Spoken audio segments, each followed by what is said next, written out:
Salut, ça va vous? Ce sont les vacances. Alors non, j'ai écrit ce texte il y a longtemps et je reprends le taf. Demain, lundi 18, donc j'ai déjà repris le boulot à l'heure à laquelle vous regardez cette vidéo. Je suis parti à Londres. Je vais quand même vous lire ce que j'ai écrit parce que c'est intéressant et ça montre à quel point ce monde va si vite. Je pars à Londres, j'essaie de vous faire cette vidéo avant d'y être, mais on promet rien ici. On échoue régulièrement à faire ce qu'on dit. Bon si j'ai pas réussi le défi, je vous mettrai quelques photos de ce que j'ai fait là-bas. Voilà, on s'amuse bien tout de même. J'ai dans l'objectif d'aller voir quelques librairies là-bas. J'en ai vu qu'une seule le premier jour, mais surtout les studios Harry Potter. Alors ça oui, parce que c'était réservé depuis bien longtemps. Mais c'est pas le sujet de cette vidéo, bien entendu, vous en avez l'habitude. On digresse comme à chaque fois. Mais alors qu'est-ce que j'ai lu en avril? Du cyberpunk adapté sur Netflix, un énorme pavé de fantasy dragonesque, le centenaire d'un vieux suédois, un énième recueil de nouvelles du maître de l'horreur, et Brandon Sanderson qui prend la responsabilité de sauver le mois d'avril en à peine 200 pages. On commence ce mois d'avril avec le dernier bouquin que j'ai emprunté à la bibliothèque et qui m'a valu presque des problèmes. La bibliothèque d'Angers est en travaux et j'ai pas rendu à temps. Bref. On commence le mois avec Altered Carbon, qui est un roman de science-fiction écrit par l'auteur britannique Richard K. Morgan. Il est publié en France en 2003 par Brajlon, un an après la publication originelle. Publié directement en poche. Comme ceux de Philippe K. Dick, bien sûr. Logique, il fait extrêmement chaud aussi. C'est le premier tome d'une trilogie dédiée à son personnage principal qui s'intitule Takeshi Kovacs. C'est ma deuxième tentative dans le cyberpunk après l'échec cuisant de Neuromancer, que j'avais pas compris du tout. J'ai pas d'énormes attentes là-dessus, ça peut jouer à mon avantage. Je ne peux qu'être agréablement surpris. Le bouquin a connu une heure de gloire assez récemment parce qu'il a été adapté par Netflix en série, qui a connu 2 saisons. Une première avec Joel Kinnaman, qui a notamment joué Rick Flag dans Suicide Squad, et une seconde avec l'excellent Anthony Mackie, puis il y a eu un film d'animation conclusif apparemment, je sais pas. Mais de quoi est-il question dans Altered Carbon? Déjà, le bouquin il repose sur un principe qui est plutôt intéressant. Quelques siècles après maintenant là, l'humanité elle a colonisé plusieurs systèmes solaires et elle a évolué technologiquement, et l'une de ses évolutions principales c'est l'interchangeabilité des corps. En fait, l'esprit de chaque être humain il peut être stocké dans un serveur particulier, téléchargé puis stocké. Du coup elle peut être aussi retéléchargée dans un autre corps. En parallèle, les corps ils se sont synthétisés et tout à fait possible de télécharger sa conscience dans un corps tout à fait synthétique, créé de toutes pièces, purement neuf, avec l'ajout de capacités qui dépassent les compétences humaines.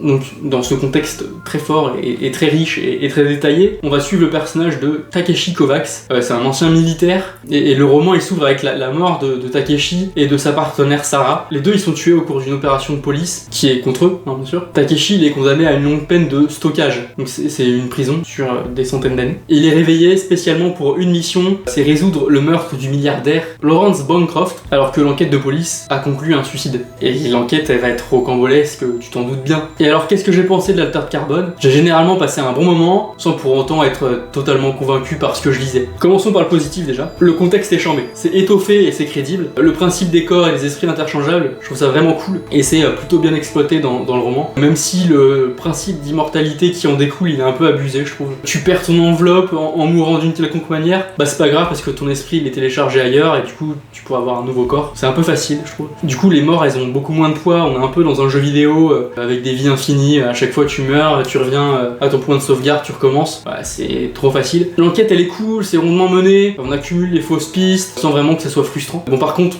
pour le négatif, on nage en plein stéréotype pour les personnages, en particulier le personnage principal. Alors c'est certainement en hommage au film de détective de l'époque, un petit truc à la James Bond aussi, mais bon le gars bien dur, bien sombre, qui baisse tout ce qui bouge, c'est difficile de s'y attacher quoi. Les personnages ils sont vraiment pas soignés, c'est l'action qui prime, c'est l'intrigue qui prime, et c'est un peu regrettable. Surtout que l'action, en fait elle est régulièrement confuse, on sait pas trop où on en est, on sait pas trop ce qui se passe, c'est le bordel. Le bouquin était cool sans plus, faut pas que je vais aller plus loin dans la trilogie. On poursuit donc avec cet énorme pavé de plus de 1100 pages, Les Rois Dragons, de Stephen Deas. 10 de Stephen. Bouquin qui est à lui tout seul la raison de l'existence du pot suspense des bouquins mystères. Ça doit bien facilement faire 3-4 ans qu'il est chez moi, tant que j'y touche. Il a traversé les déménagements. En même temps, vu la taille du machin et la petitesse de la police, ça fait peur. Ça fait peur. Les Rois Dragons, c'est une saga de fantasy écrite par Stephen Deas, auteur britannique ultra productif. Cette saga est publiée en France par Pygmalion entre 2009 et 2012. La j'ai intégrale qui se compose de 3 tomes, la première partie de cette saga. Ces 3 tomes sont Le Palais Adamantin, Le Roi des Cimes et enfin L'Ordre des Écailleux. Voilà, mais en fait il y a 7 tomes en tout, mais rien n'est précisé dans cette intégrale, on a l'impression que c'est le seul, bref, des problèmes d'édition. Mais alors, de quoi ça parle, les Rois Dragons? Alors, je sais même pas si l'auteur s'en cache, certainement un peu que oui, mais on est vraiment sur les bases copier-coller d'un Game of Thrones.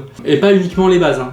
C'est vraiment du Game of Thrones sur toute la ligne. Globalement, la copie de Westeros est divisée aussi en plusieurs royaumes, avec tout un tas de rois et de princes pour chaque. Sauf que, à la différence de son aîné, le trône de fer, et bah les dragons ils ont pas disparu, il n'y en a pas que 3, bien au contraire, hein, ils sont des milliers. C'est un indicateur de mesure du pouvoir de chaque royaume. Premier tome, il s'ouvre avec une trahison entre 2 royaumes, parce que bah, comme pour Game of Thrones, t'as un trône pour les gouverner tous, voilà. Donc le premier tome s'ouvre sur une trahison entre 2 royaumes, tiens, un peu comme l'œuvre de George.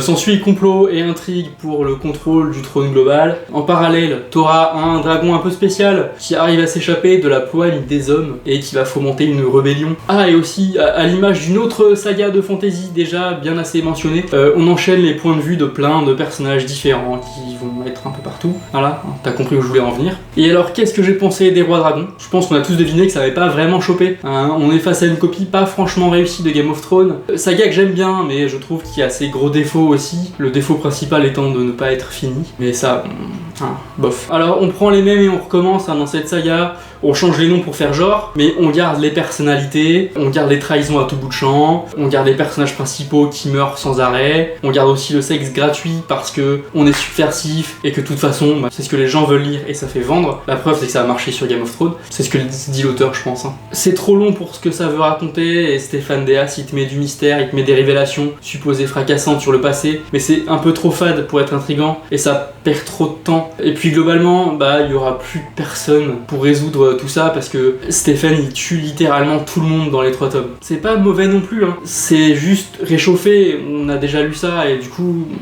c'est un peu fade, un peu lassant. Donc ça va rapidement tomber dans l'oubli malheureusement. Tu filmes là? Oui.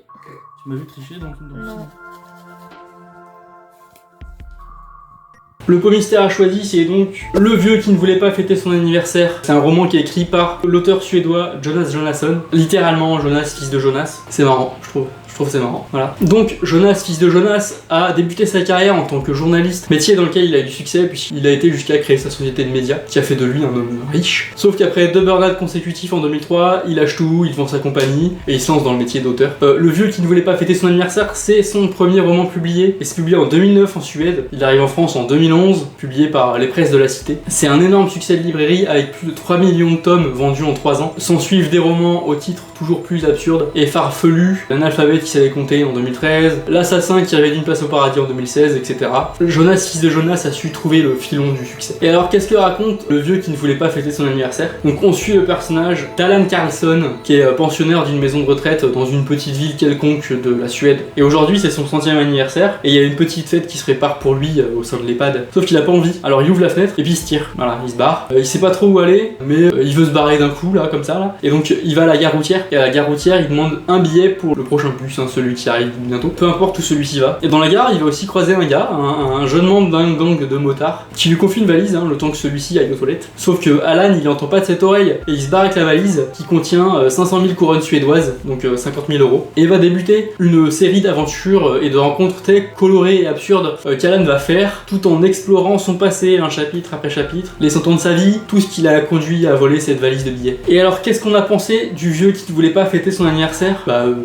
Bof, hein, on va pas se le cacher. C'était pas très bien, c'était pas très intéressant, ni très engageant. J'ai pas encore lu Forrest Gump, mais ça fait depuis longtemps que c'est dans ma pile à lire. Forrest Gump de Winston Groom. Mais j'ai bien évidemment vu le film plusieurs fois, comme tout le monde, hein, je l'aime beaucoup. C'est un grand classique. Bah en fait, le vieux qui voulait fêter son anniversaire, c'est une espèce de Forrest Gump qui est appauvri et inconséquent. On oublie le personnage principal qui est très simple mais très attachant de Forrest Gump pour un Alan Carlson qui a pas vraiment de personnalité ni de charisme et qui traverse tous les événements de sa vie avec aucun intérêt pour cela, comme s'il s'en foutait de tout sans pour autant l'exprimer. Bof. Dans Forrest Gump, Forrest il se retrouve autour de tous les événements qui ont défini les États-Unis entre les années 50 et les années 80, et ce malgré lui, mais à chaque fois il montre un modèle de résilience et de gentillesse. Dans Le vieux qui ne voulait pas fêter son anniversaire, c'est ça mais en moins bien, c'est ça en pire, c'est ça nul. Le protagoniste il résout tous les conflits mondiaux mais de manière involontaire et sans intention quelconque. La guerre civile espagnole où il sauve Franco, la création de la bombe atomique où il va conseiller Oppenheimer sur comment ça marche. Bref, il va naviguer dans tous les événements mondiaux du XXe siècle, sauf que c'est uniquement pour la blague et ça fonctionne pas. L'absurde pour l'absurde, c'est un peu flemmard et donc c'est rapidement ennuyeux. Il ne peut rien arriver à Alan, donc il va rien lui arriver, même en Corée du Nord. Tout est trop léger, trop copié, le personnage principal n'est ni sympathique ni attachant, il est bien trop distant, bof. Pour le 4e bouquin du mois d'avril, c'est donc Rêve et Cauchemar de Stephen King. Rêve et Cauchemar, c'est un recueil de nouvelles, le 5e du King, qui est publié en 93 aux États-Unis et en 94 en France grâce à Albin Michel. C'est un ensemble de 22 nouvelles, pour la plupart déjà publiées dans des revues spécialisées ou dans des anthologies. Dans l'introduction de mon édition, Stephen King il nous informe que ces nouvelles sont un peu les restes, toutes les histoires qui n'ont pas été encore publiées dans un bouquin à ce jour, donc en 1993 quoi. Il n'y a donc pas vraiment de classement ou de logique éditoriale ou de thématique particulière dans le classement de ces nouvelles, elles sont juste jetées pêle-mêle. En parlant de mon édition, regardez-moi ça comment c'est magnifique. J'ai trouvé dans une boîte à livres, il y en avait plein d'autres de King, des romans que j'avais déjà lus, des romans que j'avais pas nécessairement appréciés donc je les ai laissés, mais j'ai pris celle-ci, la couverture est exceptionnelle. On va se rapprocher un peu, regarde-moi comment c'est kitsch et laid là, les espèces de batraciens bizarres, mais surtout le plus kitsch c'est ça là, c'est ça, l'homme au bâton et la femme qui crie, on dirait un mauvais film des années 50,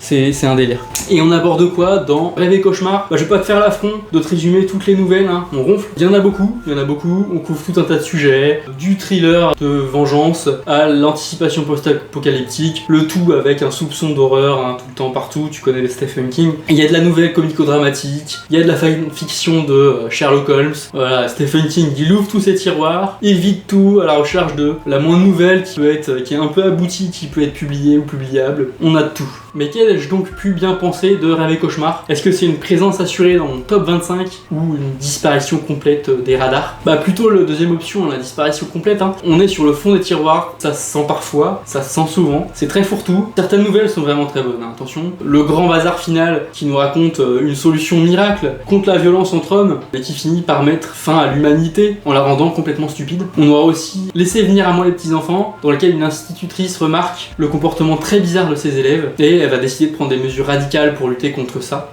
Ou encore La saison des pluies, qui nous raconte l'histoire de vacanciers qui font escale dans une petite ville du Maine et qui doivent être sacrifiés pour éviter l'apocalypse sur ce village. Mais globalement, mis à part ces trois-là qui ont été très cool à lire, le reste il est oubliable. On tombe rarement quand même dans le mauvais, 2 fois. Bon. Mais le tout n'est pas très pertinent, c'est évitable, sauf pour les turbofans de Stephen King tels moi-même. Et pour conclure ce fastidieux mois d'avril, j'ai lu L'âme de l'empereur de Brandon Sanderson. Donc c'est un tout petit bouquin de 200 pages qui est immédiatement publié en poche en France par le livre de poche en 2014. Brandon Sanderson, c'est une figure phare de la science-fiction et de la fantasy mondiale d'aujourd'hui. En particulier pour ses sagas de fantasy très ambitieuses et ultra populaires, Les Archives de Rorschach, dont j'ai lu la première partie du premier tome, La Voix des Rois. Très bon mais aussi très lent et très complexe. À raison, parce que c'est un très grand cycle. La Voix des Rois est considérée comme beaucoup comme une référence et un classique de la fantasy moderne. Bon, j'y comprends rien dans sa globalité, mais apparemment le bonhomme développe un univers de fantasy interconnecté avec plusieurs cycles qu'il a déjà publiés. C'est un univers qui est intitulé apparemment l'univers Cosmère. Dans un sens ou l'autre, du coup, La Voix des Rois et L'âme de l'empereur sont donc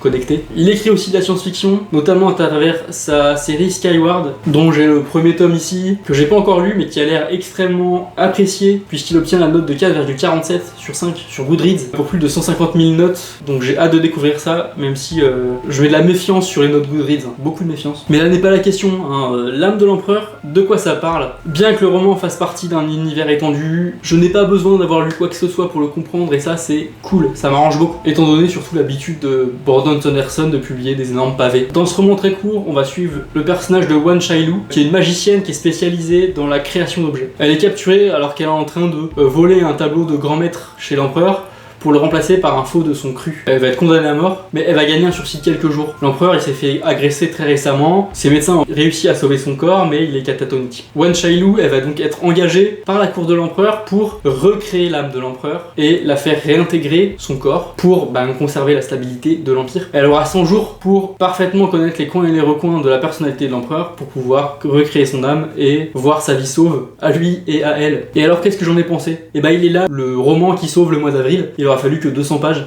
Mais c'est assez pour créer un univers crédible, un personnage attachant, un contexte fort et surtout une magie très poussée, très précise et très originale. C'est une réelle réussite, je peux que vous conseiller de lire ce roman ultra court, que vous soyez familier de l'univers de Brandon Sanderson ou pas. C'est bien rythmé, la narration elle est fluide, et le concept de magie que développe Brandon Sanderson est parfaitement expliqué, sans pour autant infantiliser le lecteur, et ça c'est vraiment cool. Je pourrais le décrire, hein, mais je préfère vous laisser la surprise. C'est pas une magie d'instinct, c'est vraiment une magie de travail, d'étude, qui se perfectionne avec le temps, et ça je trouve ça bien meilleur. On y croit parce qu'il y a du travail, il y a de l'effort, et pas juste une disposition naturelle. C'était vraiment cool, c'est ma recommandation du mois, hein, bien évidemment. Merci à tous pour votre écoute, j'espère que vous avez aimé cette vidéo, autant que j'ai apprécié la faire. N'hésitez pas à la partager, à vous abonner si vous le souhaitez. Le mois prochain, c'est bien mieux, et heureusement, parce que ça fait 2 mois très frustrants en termes de lecture. Le mois prochain, donc, on va parler d'un gars qui a vécu 15 vies, on va parler de Robin Hobb et de son assassin favori. On va donner une seconde chance à Jay Vandermeer, responsable de 2 de mes pires lectures de 2024, et enfin l'un des meilleurs romans de Stephen King et un de mes romans favoris. Alors au mois prochain, salut!